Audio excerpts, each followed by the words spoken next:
and now you can last pick whatever carry you want. They banned some of the obvious ones, like PA is pretty hard to chrono because she's always invisible. Terrorblade generally doesn't really care too much. You have to swap. And a classic Coddle combo, because I'm still with Sind. I still don't really see the motivation behind why pick Coddle. What is Chakra Magic doing in this match lineup so far? What is, maybe it's about the solar bind. Oh, the blind? Do they have that much magic damage? Oh, okay, now I have a theory. So this perma Enrage Ursa build that has been popping off recently, what if you were to Chakra Magic the Earth Shock and give him even more? Sure. It's nasty if they get there. So is that the viable build, or is it a meme build on Ursa? Octarine, and then sometimes you get the Yules, sometimes... I would say the Yules is meme, but everything before that, it could be viable. So Octarine Aghanims is, or Octarine Perma Enrage is a good build. Yes. Oh. I think it's playable. Okay. I don't know what the best build on Ursa is right now, because most Ursa games that I have seen, they end at the laning stage where you just can't farm on Ursa because like this hero doesn't really have comeback mechanics other than hitting the jungle up. Is he dire this game? Because that'll help a lot. He is dire. He's dire. Yeah. So that helps a lot already if you have a bad lane because you get that 7 HP regen in the jungle. The Mighty Mines. The Mighty Mines are very powerful. A lot of the regen. Mighty Ursa. Last pick, Broodmother, an ace signature from patches earlier, but how viable is Brood these days? It's definitely significantly worse than it used to be, right? A couple months back or even weeks back. It's got some severe nerfs. I guess the reason I went ooh when I saw it was I was like, you know, the Venge matchup, Venge is terrible against Brood. You just don't solve Brood at all. Sure, you can swap the if any other hero gets gone on against the Brood, but in terms of Brood's lane dynamics and what it does when it hits level 6, you don't solve it very well. I guess Coddle can deal with it somewhat, but I do think this is a game where Ace will be off to a very good start, unless Ursa can deal with him, but then you have the Fire Spirits to offset that, so... And I think it's pretty good. Just to answer a question about Coddle, Tell me. it's just Seb. Seb I couldn't explain why he played Alchemist last game, but It's Seb. It's true. it's just Seb. Or Like, why he played Wind Ranger at Stockholm. He just does Seb things. True. And now Mind Control is also doing Seb things. I mean, you can push back the Grimstroke Inkswell in the lane, which helps a little bit too. Yeah. But I think for me, in terms of this game, this game's on BZM. Because he's also the answer to Brood. He's the one that will stop his game or not. And if they don't, I think Gaimin will be off to a good start. If OG can do that, I like their chances. Yeah, we just haven't seen enough of Primal versus Shaker mid. I'm just inclined to give Shaker the advantage in every melee versus melee matchup. Should be a slight advantage, yeah. So we'll see how Quinn fares in this one. And it would be pretty uncharacteristic for Gaimin to be 0-4 at the end of a day number 1. But perhaps that might be what we're looking at as we get ready for game number 2, the last game of the night with the PogChamp Pandas.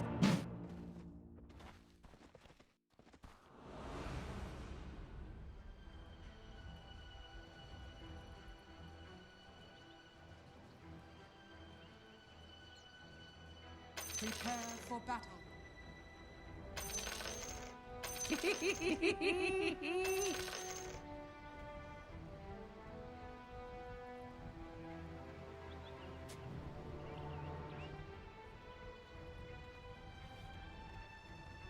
Zero and 4. When is the last time Gaimin Gladiators had a day that bad? Well, it might just happen here with a lineup from OG in this last game of the night. Beasts, Boars, and Bears. Avery, that is the crux of their lineup. We'll see if it works out. We were actually just discussing that the zoo kind of fell off, right? Yeah, a little bit. I personally, my gut intuition says this patch is pretty rough for Western Europe. Is that your intuition or is that your dream? Well, sometimes things align, you know, stars align and you end up on OG. And so I think sometimes pieces just fall together. You also have to consider that Western Europe has been dominating for a while. Usually what happens in Dota is when you dominate, like, you get nerfed. Yeah, Valve inevitable. will specifically usually nerf whatever team wins TI, their strategies that they did. To Not even necessarily specifically. It can be like a... It doesn't have to be conscious by Valve. It's just you're winning. The stuff that's winning looks broken. It's going to get nerfed. So like, you know, Western Europe's going to have to adjust a little bit. And I think one of the things that really hurt them was like Zoo falling off a bit, right? You had this period where the Brood, the Beast, the Visage, the Lycan were all meta, and that's just disgusting for some of these teams that generally dominated with those aura builds and had some of these players like 33 or Ace that were just terrors on these heroes. I mean, a lot of those are just falling off right now. They're not completely out of it. They're still very viable, but, you know, is Brood a first pick? No, we're getting it last. So it's something that these teams are going to have to make up here and figure out as the meta develops right now, and maybe for some of these more skirmish-heavy spellcaster teams, they're just thriving. And here, Ace will go back to the tried and true Broodmother as he looks to put it to use. We'll see if this hero can perform well. I mean, honestly, on paper, it's not a free Brood game. Like, the matchup versus the Ursa is great. If you can get some lane domination going, you're going to be happy. But again, you are against the Venge. Very hard hero to lane dominate versus. And the Primal and the Beast, even the Coddle, all do pretty well versus you in the mid game. Like, OG has Spider Clear. They have BKB control for you. They have heroes that can catch and grab you with the Primal Beast. This is not a bad lineup versus Brood in that mid game as long as Ace doesn't get out of control. Now, one of the nerfs that they did hit Broodmother with in 7.3.4 is that the lifesteal from creeps is reduced by 40%, which is a pretty big way on how Broodmother would win her lane, right? Like, you want to be able to trade with these heroes, but if you get low enough, then hitting the creeps is good enough. Like, it was just a good source of regen for this hero a lot, especially in a matchup like this, which can be a little tough, the Ursa. Laning has definitely been nerfed a bit. Honestly, though, I don't really care how my Brood does lane-wise. I care what it does for me in, like, the 10 to 20-minute mark. Okay. How fast does it escalate the game, and what items does it build that are great as time dilation is going to snag one for dyrachyo here. An early kill for the Faceless Void. Very nice pickup for him. Of course, Seb, you know, he's happy to pick up some solo XP here. There's no problem. I'll blinding light you and deny a creep. Get wrecked. You're also talking about this Coddle pick. I honestly think the Coddle was just his go-to matchup for the Grimstroke. And we're seeing a lot more Grimstroke this meta. Coddle's one of those heroes that does very well versus him on the lane. Grimstroke has no sustain versus the Blast. The Faceless Void counteracts that, which is definitely nice here. One of the things that Gaimin have going for them. But the Blinding Light bounce versus Grim is just hella annoying at like all points in the game. Sure, I could see that, yeah. Being able to push away the Inkswell target. It's just one of those lanes you can shove in as the Coddle. The Grim has a hard time contesting those pulls on the side. Sometimes you just feed to a really strong offlaner. Coddle can play for like Triangle and Ancient stacks as well. Something else that Grim has a tough time contesting if he's low level because he can't kill you because you get blinding lighted on every Inkswell. It's one of those small game progression matchups that it's very favorable for Coddle if you play it really well. Something I would expect to see from Seb here. Maybe something that can get OG going into that mid game in a really good spot. If they can create some stacks for the Battle Fury Ursa, some stacks for the Beastmaster, just get their cores really fat. And then even if the Brood has a good laning phase, like who cares, right? Yeah. And so far, his lane is not that one-sided. I think it's a pretty nice hero for Primal Beast to be able to work with as well. Remember when we were the gas station lineup, right? When we had Crystal Maiden, Coddle, and Pugna all running around with like Storm Spirits and stuff. I feel like Coddle Primal Beast is one of those. Primal Beast is a hero who wants to stay out on the map and constantly be hunting heroes and making impact or pushing waves, and Coddle enables that. I mean, it's also a hero that just wants mana. Yeah, and lower cooldowns help. I mean, the cooldowns are already low, but he is getting beat up mid, that's for sure. This Shaker matchup is not fun as it progresses. I mean, Shaker's very good versus hero until you have BKB on the Primal. It just decimates you. Too much interrupt for your spells. I'm gonna look for the rune. Nah, not far enough. In there. It's just very hard. I don't think you could beat Shaker with a melee hero, honestly. I don't know what melee hero beats this hero mid. Yeah, I don't think there is. It's not possible. I mean, the totem denies too. You can always go for that. You really want to be a nerd about it. And you know, Quinn just did that. He's pretty nerdy. Yeah, he's pretty damn nerdy, so. I love the fact that I'm not a mid laner, so I don't really know a lot of matchups most of the time. True. And I love when I watch a lane, somebody like Quinn will immediately establish, this is how I'm going to win the lane. Right? He started off in Chant Totem. He just double smacked BZM immediately. He's like, I'm going to push you out of this lane. I know you're going to try and cut waves, so I'm just going to make you like give your life hell as soon as possible. I mean, also his lane isn't going that well for him. It's basically Primal favored at this point in terms of the net worth. The BZM just shoving waves in, not really playing versus Shaker. I mean, it's something you can always do with this hero too. That's the thing about Primal. It's the reason we saw like LGD first picking the hero in the last patch. I mean, the hero can just clear waves from like level 4. Yeah. So he theoretically doesn't care about any matchup in the game. even the Shaker, that's a tough one. He can get through the lane for it. My concern isn't necessarily the lane, it's just, you know, what happens in these fights. Like, can Quinn match the Primal on the map? And so far, I mean, this game's looking a lot better for Gaming. The lanes are going pretty well. His Faceless Void's having a great start. And the Brood is starting to power up top of the board for Ace here. And he has the boots. This is the part in the lane that becomes very tough for the Ursa to sustain here. Is it time to go to the Mighty Mines? It's looking like it. Without an important lane, definitely. Yeah, rotation through the gate, but not good enough to save Seb. He's going to fall. The Boar's trying to chase through. And this lane is just, it's backfired for the Keeper here. As the skirmish top, also going to try and push out Yuragi. But Ace not strong enough on his own. I think this Faceless Void really disrupted what they wanted to do with this Coddle matchup. It's one of the carries that not only dodges a lot of the damage Coddle can put out that abuses this Grimstroke matchup, but it's also a carry that has mobility, so you can't really blinding light the Inkswell that effectively. He just leaps back on top of you with it, and you insta-proc it. I don't know. This matchup I do think is good on paper, but the Faceless Void pick really just messed with what Seb wanted to do here, and it's going to slow his game down for sure. When he gets a little pounding. There's trouble. Not too happy about that one, but of course, I mean, what can you do? Behavior score is probably too low to tip him back. So. Do you think that actually applies in private games? I don't know. That'd be really funny if that was the case. Probably the case. I mean, he just can't talk to his team. He's trying to type the Roche timer, doesn't go through. Oh, BZM is committing here and does manage to get it, but will he die for this? It's looking like a big yes. Yeah, DD that rune can't too. be worth it, right? I mean, yeah, support dying for Wisdom Rune, sure, but that is trade-off. Your mid laner level 6. You do deny a lot of XP from these supports, but also you give it back, and I mean they're pretty high level. Yeah, probably not worth 486 experience. Yeah, it's probably not worth it. If he gets a kill out of that with that DD, I can see it for sure. It's going to slow his game down a bit and push him back to the bottom here. More space for Quinn as well. Still, I mean, Dyrachyo's just sitting down here. It's generally not what you want with this Faceless Void Beast matchup. You want to kick him out. This lane's just not gone well enough for OG that they can accomplish that. You're going to have to play a bit more defensive, especially with Quinn lurking around.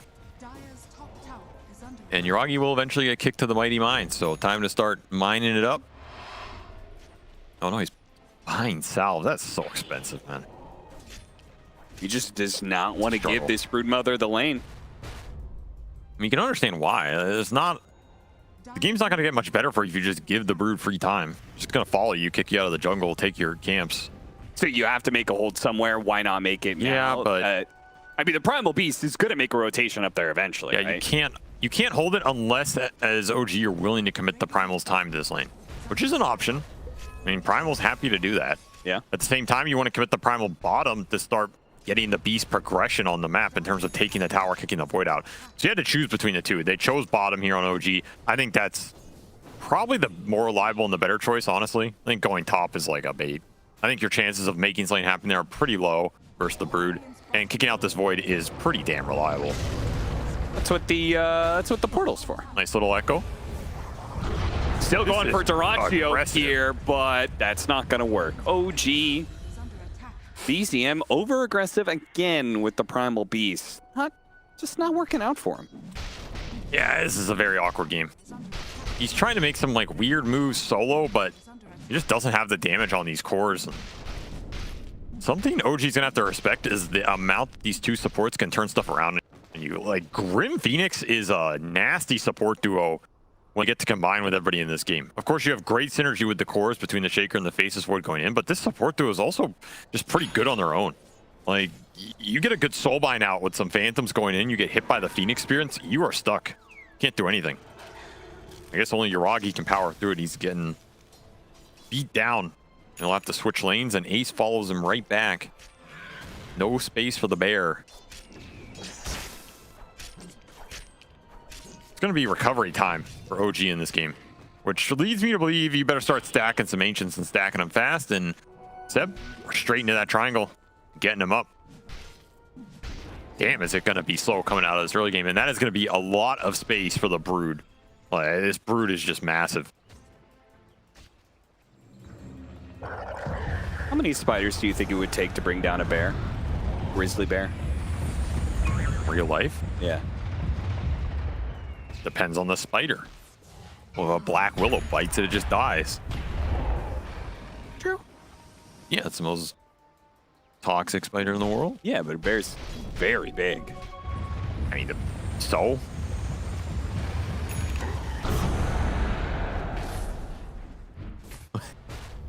Thinking about this. I mean, it's gonna mess it up enough that it'll probably die, you know. How many normal spiders? I don't know. Probably say like 2,000.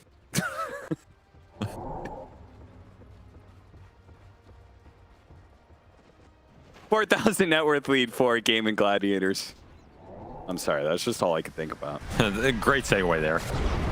Quinn does not have his blink. Okay, OG. You had such a great game one. They're still gonna get this. He got him. This, yeah, he did get the kill. That was a very awkward bit of synergy. OG really not clicking as well in this game two as they did in game one. I mean, the solar bind is also nice for the primal, right? You get some extra like magic amp, but yeah. Quinn actually getting that kill was pretty big because it allowed him to finish his blink, and he got some extra levels out of it. So he's not honestly too sad about that. Like, it's 4 heroes for him to finish his item and get some XP. I guess you take that, right? Sure. Big question for Gaimin is how much can they try and invade OG side of the map so you can't make the recovery here? If you can steal the stacks, get control of the triangle, that's the biggest thing. And it pretty much comes down to where does Ace want to go? Or I guess where does dyrachyo want to go? So they're going to smoke this Midas Void into mid. Jump onto him. Inkswell, it doesn't get the stun off. But he can't commit the Chronosphere for it. The swap is going to come out from Kitrak. That's going to save PCM's life, at least for now. You have a blink up. Quinn going to go. Oh, gets hit by the Wave of Terror. Not able to get the blink to go for the kill onto the Primal Beast. They can look for others, though. Dyrachyo will follow Quinn in. They'll catch the Coddle as well. Seb falls as OG struggling to find their second kill of the game. And you saw Ace backstabbing that fight as well. So these fights go long, though. They're going to bring the Brood in.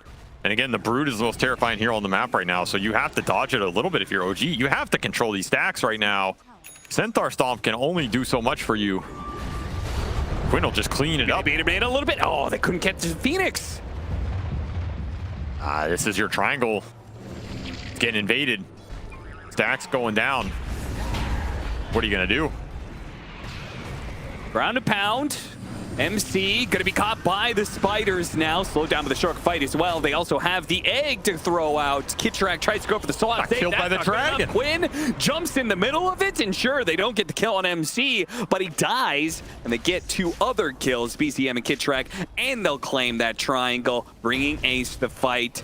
Absolutely no mercy from Gaimin Gladiators in this game too. This is exactly what you want with the lineup. Some early fight with your support levels going to work. I mean, the 304 build has paid off for Seleri here. A great egg positioning.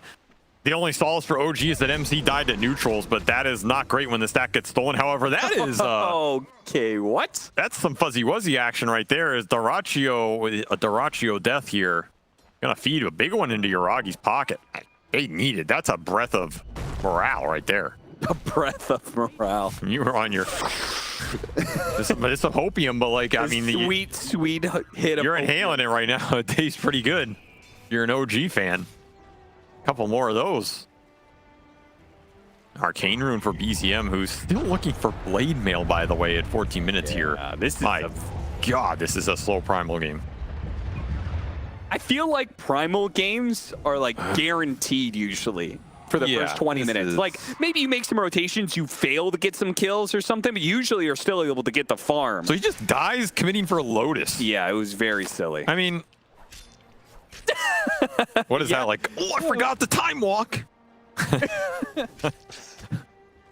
don't know what that was. Well, he's dead again, so... I mean, that's another 800 gold kill. OG have found a pressure point. I'm gonna keep on hitting it. Well, apparently that's dyrachyo. Yeah, that's the same. You're not gonna debate me with that one. I knew that was gonna be let me show me the reaction on the second death, because Quinn's looking. If they don't find anything here, though, this is a big win for OG. Like, they're gonna dodge the smoke. They're gonna force it. He's very deep, though. He might get chain stunned here. BCM's gonna grab him, so they have the burst. Oh, they're not gonna get it. The silence comes through from the Grim Stroke, and the egg is gonna explode on top of BCM, who's silenced. Yeah, no escape for these heroes. Ace is going to keep hunting for more. Inkswell on him will help him catch up to Seb. Quinn will deliver the final blow. You just can't kill these bugs, these phantoms. With the Phoenix coming in on top, you just get stuck. You're just permanently silenced. And if your Ursa's not there in the fight, the egg is basically never going down. And the second the Brood connects, it's way too much going for this damage, kill on Quinn, hey, but they get it this time. and Yuragi is finding the openings for OG right now. There's not much else going their way, but you cannot complain about this Ursa's impact. He has found basically 2.5 of the big 3 core kills in the last 5 minutes. Battle Fury, he's getting active. Yeah, he's doing it all. It's the only thing going right for OG right now. It's definitely not the fights. It's not the Brood. It's not their triangle, but the bear. He's coming in hot. I just watched Yuragi stack for himself. He's like, fine, I'll do it myself, guys. I mean, I'll get the kills. his supports I'll make aren't the alive, moves. so. I'll stack for myself. I'll do everything. Even got the rune. Blade Mail finally up. Didn't do much in that fight. At least did something. All right, this is the question I've been asking. Like, is activating Blade Mail for the extra little damage when farming camps that worth it? That was no damage because he had a shield rune. That's right. So, but they have the follow-up there. So, guess Yeah. didn't matter. Doesn't matter how many shield runes you have. Yeah, Seb is scratching the noggin on this one. This is a tough hole to get out of. I mean, you have the locket coddle. I mean, you have some heals. It is another chrono down. Can you punish the chrono being down with another dyrachyo? Okay, just keep hitting dyrachyo. OG are just gonna try and make dyrachyo rage out of this game. Usually it's Quinn. Well done. Can't do it anymore.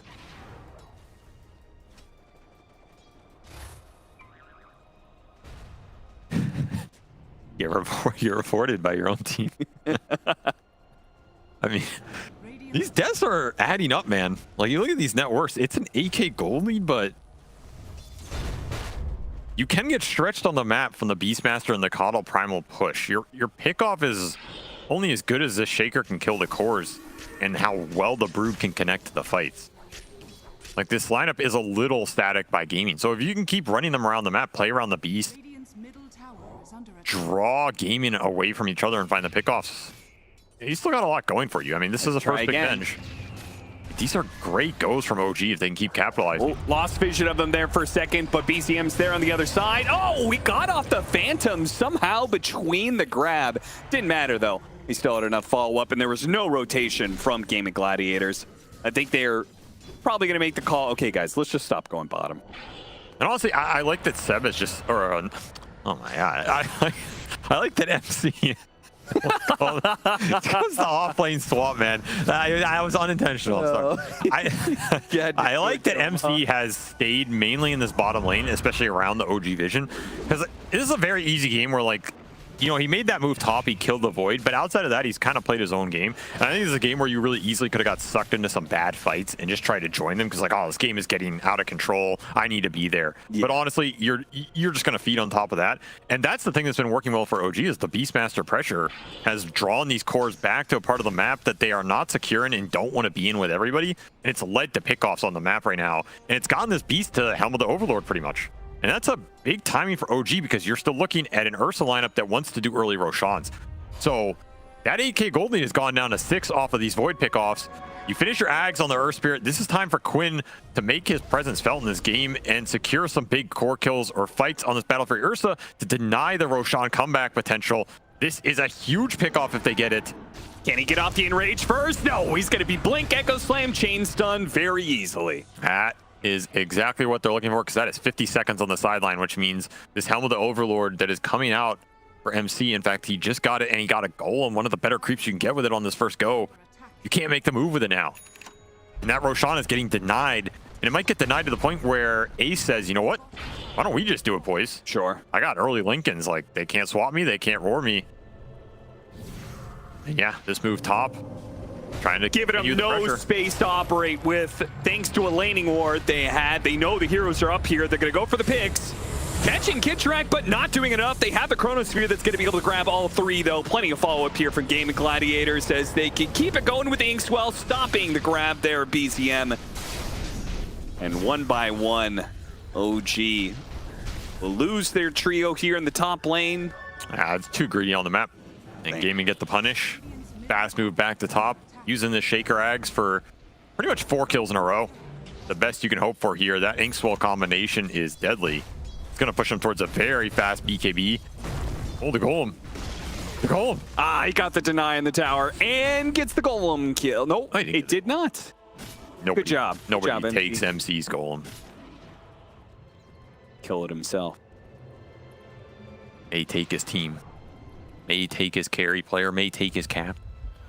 Nobody takes his goal. That's a lot of Eye of Viziers I just saw. Adam's One for not Kitrak, as bad as one it for used to be. BZM. I don't know why BZM wanted it, but it probably feels nice. But the lower mana capacity on the primals, a little sad. Yeah, but he's got a coddle. That's true. Probably figures, I don't need. But you want to be chockering this Ursa. That's the big combination in this game, honestly. That's true. This hero's really good with the chakra magic. Double overpower, double clap. It's all good. And this Roche will eventually fall. This got delayed, man. Like the pick off on the triangle that led into the multi-kills top. It really just hurt this timing. I mean, imagine you had Aegis for that whole period with the Shaker Ags, right? That's a very different sequence. Gaimin not shying away from the fight, even with an Aegis. I think they'll be happy to take it if they can find a good opening. You just ink swell this Shaker in. I mean, he's almost 3,000 HP. Echo Slam with the Inkswell, but they do have the swap to be able to bail out these heroes. Yuragi, meanwhile, goes for the back line. Couldn't quite finish off. Now it's going to be soulbound up. That is really bad for him. The Quinn, he can keep jumping after this one. They have the supernova, but to protect. A nice force staff gets him away from Quinn, who's still trying to land on top of these heroes, but the Hawk is keeping him at bay. OG successfully gets some spells out of Gaimin Gladiators. Now jump back in for the kill. Man, it finished up the Grimshow. Oh, the jump in from Quinn. Not enough to finish up BZM. Still get the 2 kills, lose nothing for it. Call it a third triple kill for Yuragi. What a turn from OG. Beautiful fight here, and no Chronosphere in sight. dyrachyo unable to connect there. Was finishing up this Manta, but that'll get the BKB for BZM. Just a really nice jump from Yuragi to start that fight off. He instantly gets on both supports, zones them out of the fight, and the Shaker jump. I don't think you can just echo a core like that if you don't know where there's vengeance. The swap just resets this entire fight, prevents the Shaker from bursting a core, and suddenly you're in a long duration engagement where the Brood is also getting rooted by these Hawks, man. These things add up over the course of a long fight like that. Multiple roots on these melee cores, really just shutting down the mobility here. Just perfectly kited. Second Inkswell did nothing as well. And then you go back in. BZM has faith they're going to be able to clean it up. Chakra Magic, lower the cooldowns, and suddenly this lineup coming together when OG needed to. During this Aegis period, of course, you still have the Chronosphere on dyrachyo, so you're not going to be able to create too much map pressure here, and the scaling from Gaimin is nothing to scoff at, as I think this OG lineup wanted to be in a better position at this point in the game. But hey, there's some hope. Yeah, you wanted the Ursa to be in a position at this point to be like solo hunting down the Void, right? Sure, but honestly, given the start, the fact that Yuragi's here is like quite impressive, right? Yeah. He's had a very, very good Ursa. Ursa's not a hero that often plays from behind that well, and he's done a pretty damn good job of it. And he just got Tormentor for his team, so that's a shard for the Venge. He finished Ags. This is an early Ags for the Ursa. That means he's a guaranteed ult in these fights no matter what you do to him if you're gaming, unless you get like the silence on him with the stun combination, which can happen. But in general, it should be pretty strong here. And it will be that perma enrage build with the Octarine. So if you get to the late game, okay, it's going to be annoying. One thing about this build is it does seriously limit your burst potential as a hero. Right? Yeah, your damage is a lot lower. And I don't really feel like the other heroes on the side of OG will keep that damage up going later into the game. I mean, you have Venge Beast though, right? You have a lot of damage buff here. Like, honestly, I think it's okay. I don't know if you need the straight up extra physical from the Ursa. I think the way you win the fight if you're OG is the fight goes long. Like, the Brood Insatiable runs out. The Chrono maybe kills somebody, but somebody else gets swapped. This egg gets killed or it runs out, and then you take the fight, and you're way stronger at that point. Bar some crazy time dilation.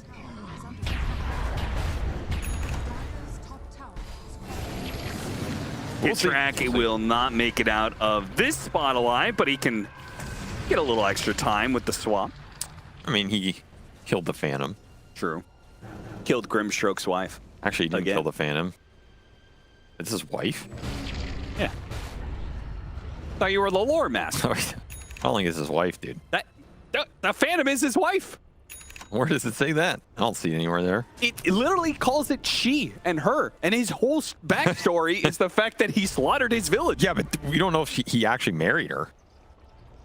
What? That's what I'm saying. Did they engage in a pact of marriage ritual? It's just his most beloved.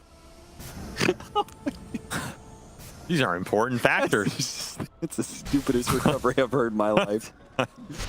I mean, if you're You gonna got cite the caught lore. out not knowing your lore. I mean, honestly, who gives a damn about lore? Nobody gives a crap about the lore. I believed one of your first things you ever said when you started talking about lore was, wow, a lot of people like hearing about lore. That's why I don't like it anymore. Too into it. Oh, okay. Yeah, you guys need to complain about it more. There's that double stun thanks to the shard. Unfortunately, Kitrak And he is really going he's in. gonna go for the kill off the swap thanks to the Ursa Enrage. They might just, the Chronosphere.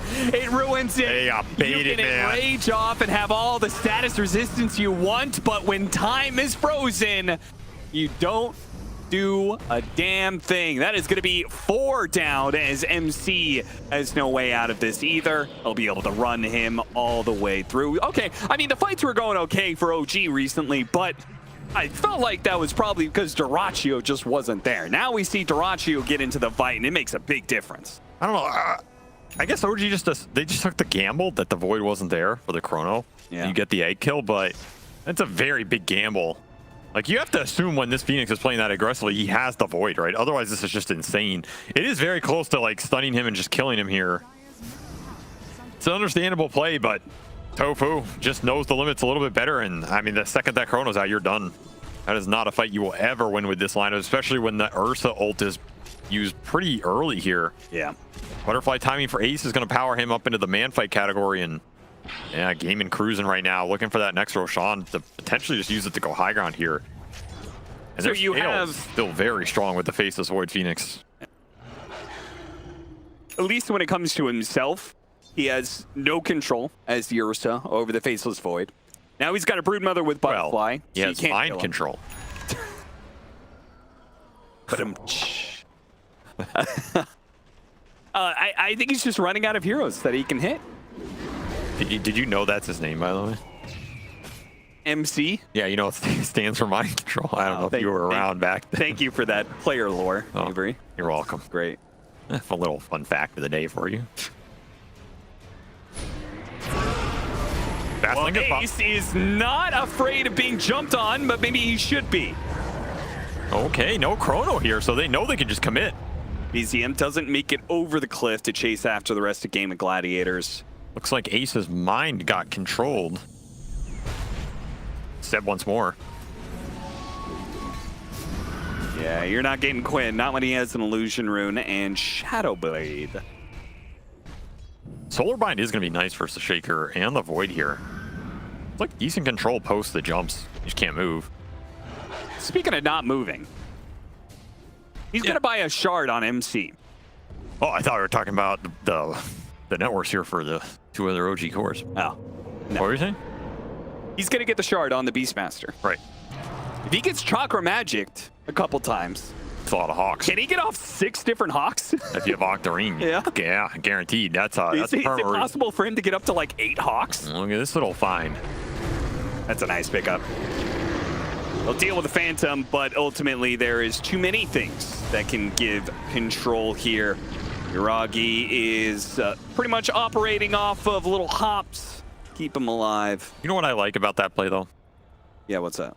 I don't know if you noticed, but on the minimap, pink player, a la Seb, Yeah. he TP top. Okay. I think that tells you the mindset of Seb. We looked at that situation and went, oh, this guy's dead for sure. Yeah. He's a fucking goner. Yeah. What the hell is he doing there? Yeah. Seb looks at that and he goes, you know what? I can make something of this. I can save him. I Yeah, can make the OG magic happen. But he couldn't.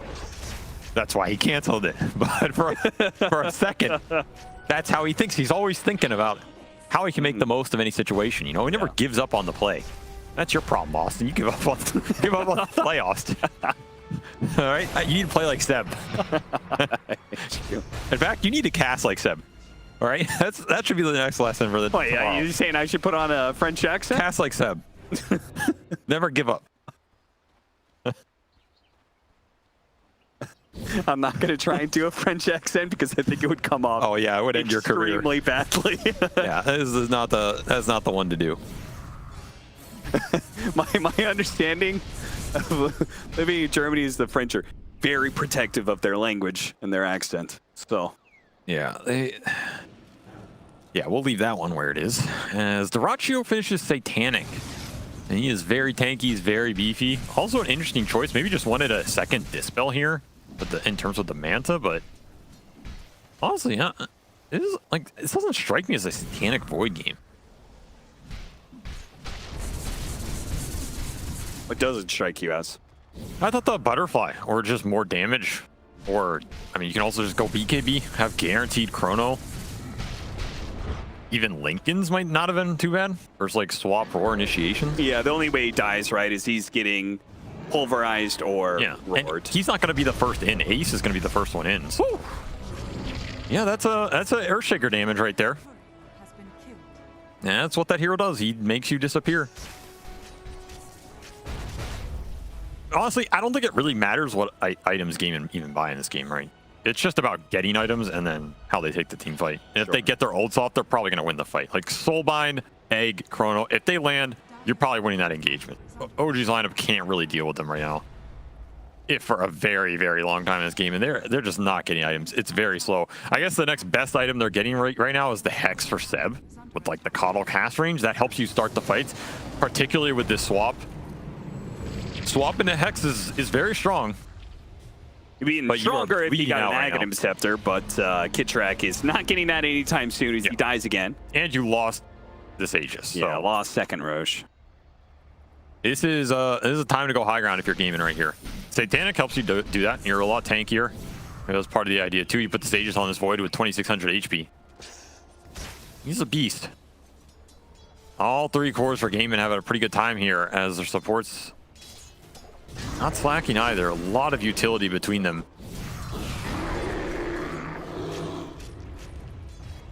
Maybe an ult pop for this Ursa. Look at dyrachyo. I think Chrono in here. He's really going for it. Trying to go for the Primal Roar, pops Manta, gets a little bit of disjoint. Quinn follows it up. Is this all going to be enough to kill Yuragi? It is. No response from OG. Just has no help, no bailout. Yeah, with the Vengeful Spirit dead, only just now coming back. dyrachyo's pretty damn deep here.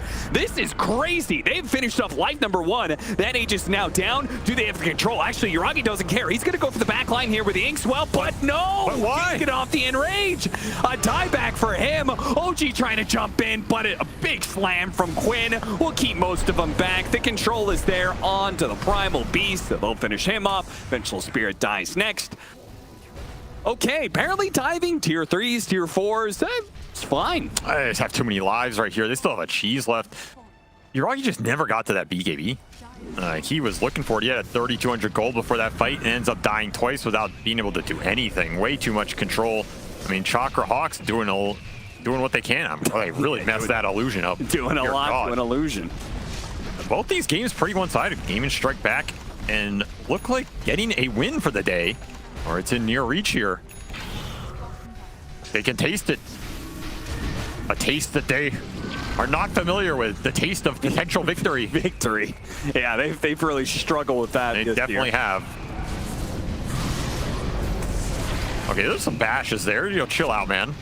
And the swap back. Oh no, he had to use a defensive swap when they're closing in on the fountain. That doesn't feel great. No comeback potential. I mean, they didn't call it yet, though. And that says something. I feel like you're trying to say it's like the Seb thing, and there's OG magic and stuff, but time to make some magic happen. Maybe the pessimist in me says they have the wrong read. That is the pessimist in you.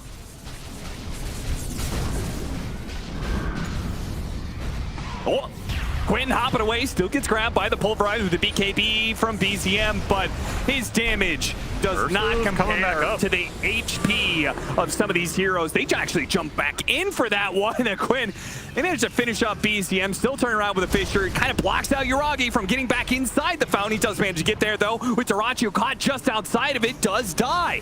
That's an interesting egg. Inside of the fountain will not live either. Okay. Gaimin Gladiators had a little fun with it. It does mean OG will keep this game going. See, you would have given up. But Seb, he has 12K behavior score. He never gives up. And this game is still going.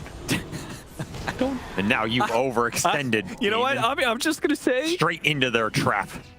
I'm going to bet Seb does not have 12K behavior score. I mean. Because as many documentaries there are about Seb and his attitude on a team, his attitude in pubs doesn't quite match. What really counts? Is it the behavior score? Is it the metaphorical behavior? You know, and I think Seb has a 12K behavior score in all of our hearts. That's true. I think that's what counts. Actually, I don't even know if that's... He made a lot of enemies in his days. Yuragi's still looking for that next item, by the way. It has been 10 minutes. Picked up a casual glove of haste, but that is about it here. And the levels reflect the story for sure. Yeah, leave it to Wisdom. Who wants it? Who doesn't have 20 yet? Sound off. Actually, all of them have 20. In fact, they're closing in on 25 on their cores, so... They're gonna give it to Faceless Void. They'll finish it up. Get the 25 talent. Yeah, this is where the lack of damage. I mean, it hurts you, but let's be fair. And when you're down 30K, just about anything hurts you. That's why you need the fountain. I mean, that fountain did work. Not versus the egg, but versus everything else.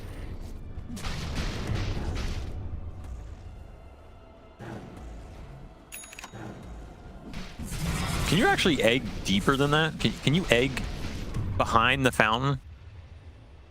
Wouldn't surprise me.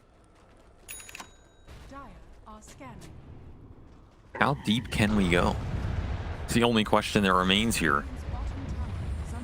How deep can Gaimin Gladiators go? Because we have tournament. Octarine on the Ursa. He may be able to live for a very long time, but can they kill anything? Another swap back, another attempt at a save. BZM looking to go back in, charges forward, looking for the back line. Seleri almost dying. They will be able to grab him. That's a pretty nice egg. A Grim Stroke perhaps, but the A Chronosphere will definitely be the winner of the fight as Seb, he's going to be chased down by the Broodmother, and the Ursa will eventually get sight the fight. How's he on a cliff? No longer able to enrage. How did he end up there? I actually have no... What? Huh. I mean, he's having a giggle about it, so... Seb said something. Probably said, hey, man, I told you to play like me, not Arteezy. But either way, OG will tap out of that game. Yeah, that was pretty one-sided. That Brood pick did him dirty, I think. I mean, this hero isn't as broken as he used to be, but you give him a start like that, Ace is going to run away with it. And I think the biggest thing about that game is